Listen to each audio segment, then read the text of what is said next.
What you might want to do is play between the lines of well modulated but not overly excited. Again, be authentic, say what you mean, and remember to breathe, and use these key techniques to sound your best.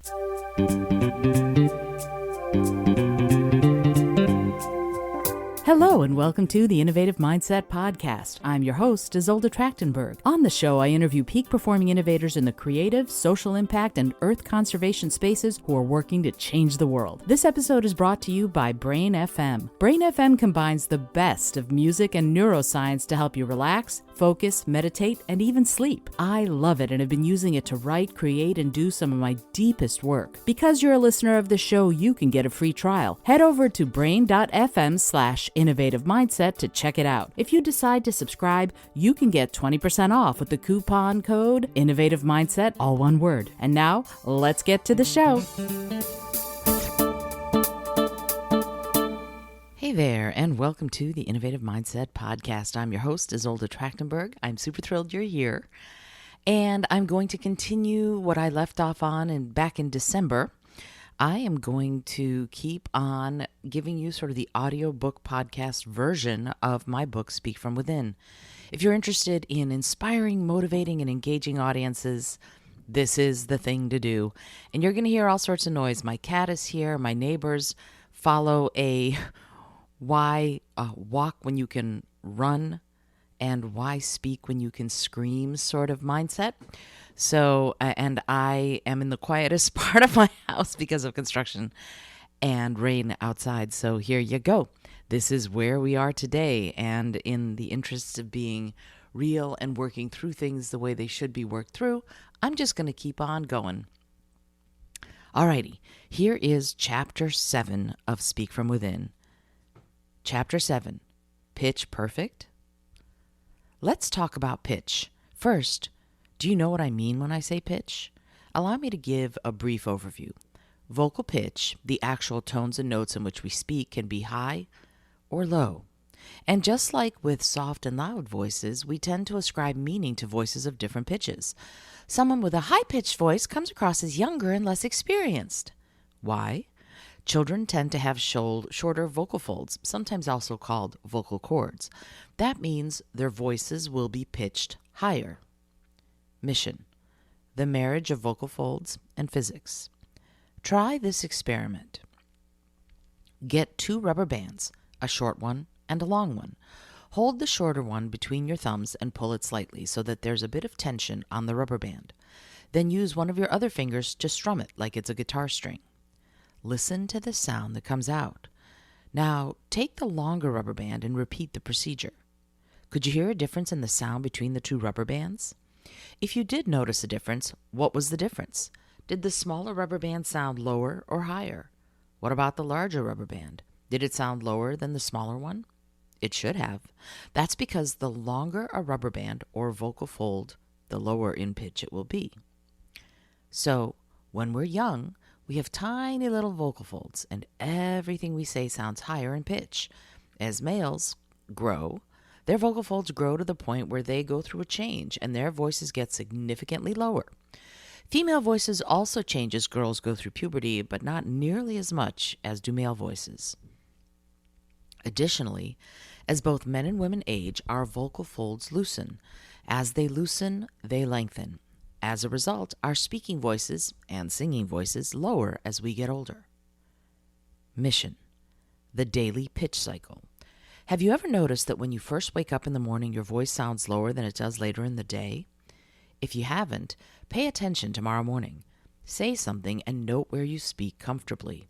I'll bet that it's significantly lower than where you'd speak the exact same thing comfortably later in the day.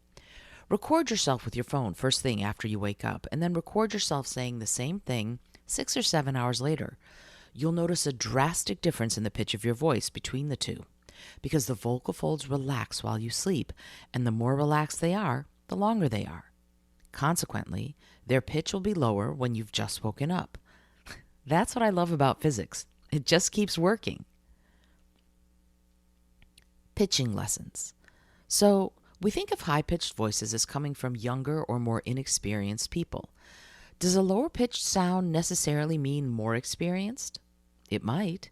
Someone who has a low-pitched voice can definitely sound authoritative. Remember, a lower-pitched voice connotes an older person, and we can, therefore, infer that it will also connote someone with more experience and wisdom. However, go ahead and find Barry White's famous song, Can't Get Enough of Your Love, Baby. In it, he doesn't sound as authoritative as much as he sounds like he's ready to get down and get with it. A certain amount of passion and soulful ardor is characteristic of low-pitched voices as well. Male versus female voices also have connotations.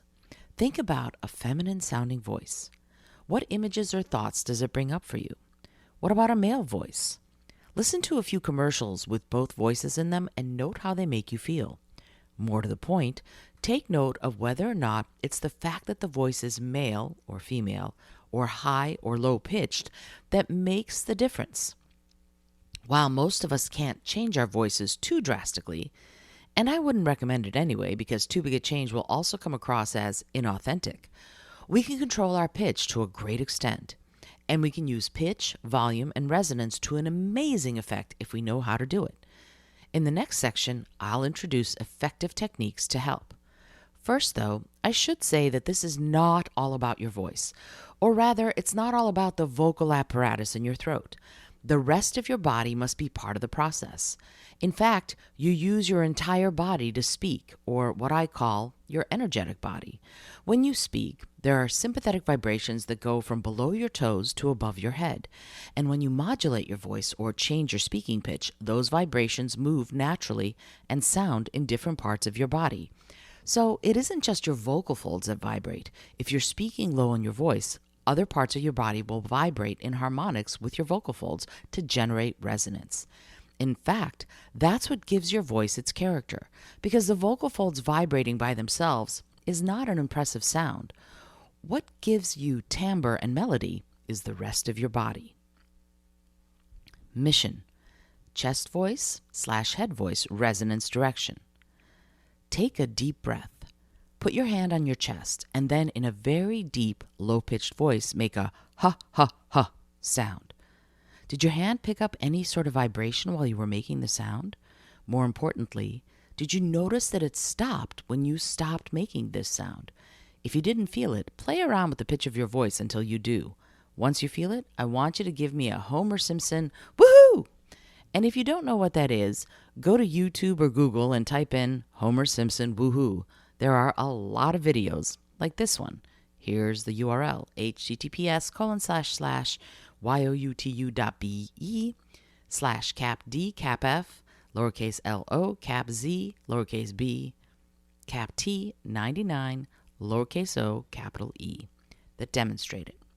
Now that you know what a woohoo is, put your hand on your chest and give me one. Chances are you didn't feel that same vibration in your chest as when you made the low ha ha ha sound. There's a reason for that. But before I tell you what it is, I'm going to ask you to do one more thing. With one hand on your chest, do a combination of a low ha ha ha and a high woohoo. Do it several times. What do you notice about the vibrations in your chest? Can you tell when they're there and when they aren't anymore? It's an important distinction. Where do you think those vibrations go when they aren't in your chest? Do they travel around your body? Where might they go? Mission: the Homer Simpson woohoo! Why don't you try it? Put one hand on your chest and the other one on your nose and do that ha ha ha, and then the Homer Simpson woohoo! See where the vibrations could go depending on which sound you're making. Put your hand on your nose or on your sinuses or perhaps on your forehead while you make the woohoo sound. Did you feel vibrations anywhere?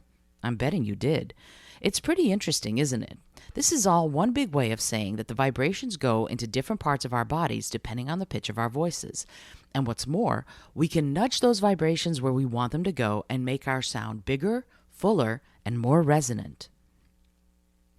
As part of this process of finding your voice, you will learn to feel where your voice is going and how to direct it where you want it to go. You can build this skill to the point that the physical direction of your voice is second nature. Then you'll have a full, nuanced, and resonant voice that will support your communication and make it shine. Your natural excitement for your topic will inform the way your voice moves and flows throughout the telling of your tale, and these techniques will augment your presentation. It's important that what you feel about your topic comes through. The natural cadence of our voices affects our listeners, and a more melodic flow will help capture their attention and their imaginations. That's why when we were children and we heard someone delightedly say, "Once upon a time," with that sing-song quality, we were thrilled to what they were saying. With a monotone, the phrase and the voice lose their luster. If we love what we're talking about, we will naturally have that cadence, the hills and valleys, the ups and downs, and the flow. However, sometimes nervousness can dam up that flow. But guess what? We can still do something about it. Regardless of how we naturally speak or perform, we can express a little extra. We can sound like ourselves, but just a little bit more. Think of someone whose voice goes up and down a lot when they speak. What does it make you think of? Do those kinds of peaks and valleys in a voice make you think of someone who sounds lethargic or bored with their topic, excited about their topic, or neutral about their topic? What do you think? Those highs and the lows, what do they connote? Conversely, what does a relatively flat affect connote? Does it make you feel the excitement? Does it bring up a sense of danger? Or does it feel dry, verging on arid? You see, we can build our awareness. We can learn to evaluate and judge the type of storyteller in front of us.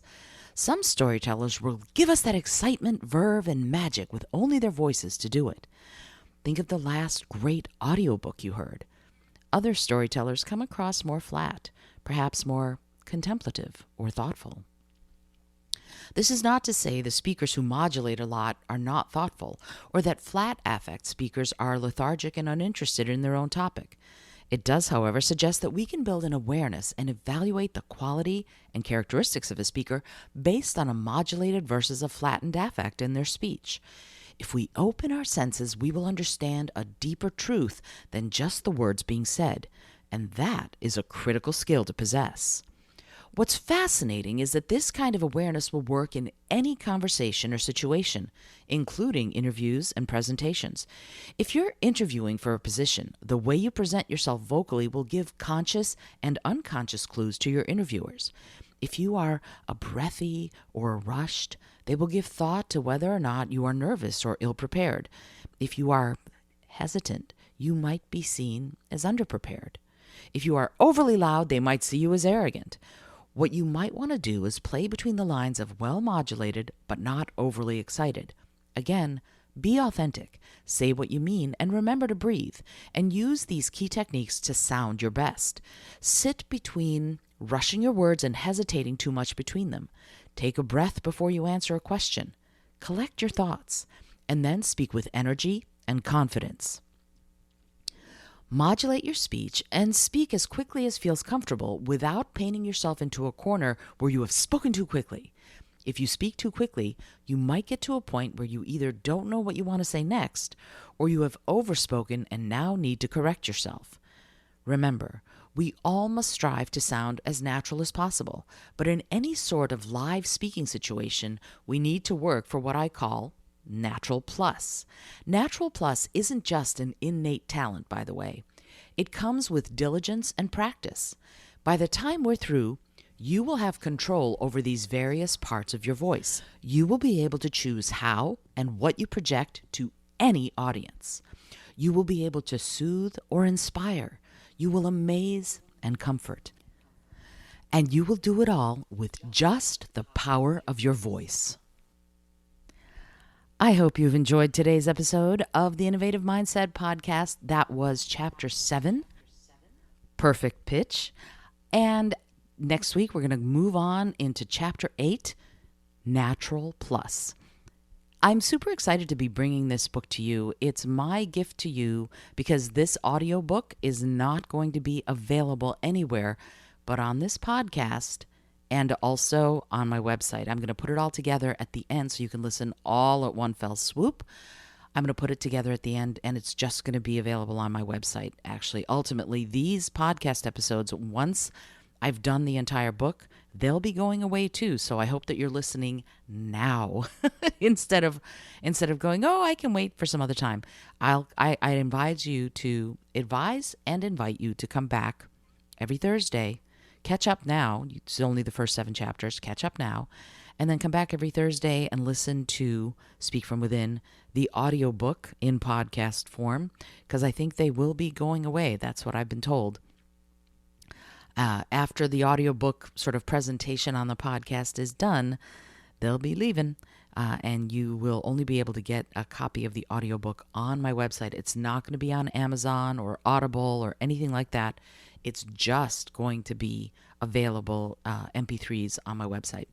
Anyway, this episode, as all my episodes, is brought to you by Brain FM. This is an app that I use daily to meditate, to be creative, to study, to read, to learn. It helps all of it. It uses neuroscience and music to help you be the best at whatever it is you're trying to achieve. It's amazing.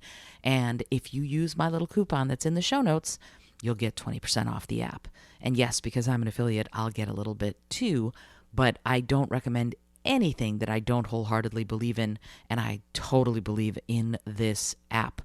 Anyway, that's the one sort of sponsor of the show today, and the other sponsor of the show is the book Speak From Within. You can find it right now if you decide, you know what, I'd like to read up and go on Kindle and get it. You can get it on Kindle, you can get a paper copy, both on Amazon or from the website IsoldeT.com. And if you get it from IsoldeT.com, you will get an autographed copy. Be sure to let me know who to autograph it to. Alrighty.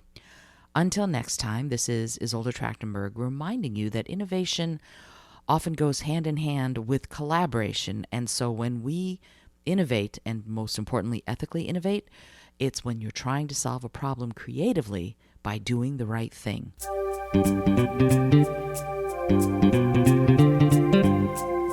Thank you so much for joining me today. I really appreciate you being here. Please subscribe to the podcast if you're new, and it would mean the world to me if you told a friend about it. Today's episode was produced by Isolde Trachtenberg and is copyright 2021. As always, please remember this is for educational and entertainment purposes only. Past performance does not guarantee future results, although we can always hope. Until next time, remember to be bold, be creative, and most of all, be kind.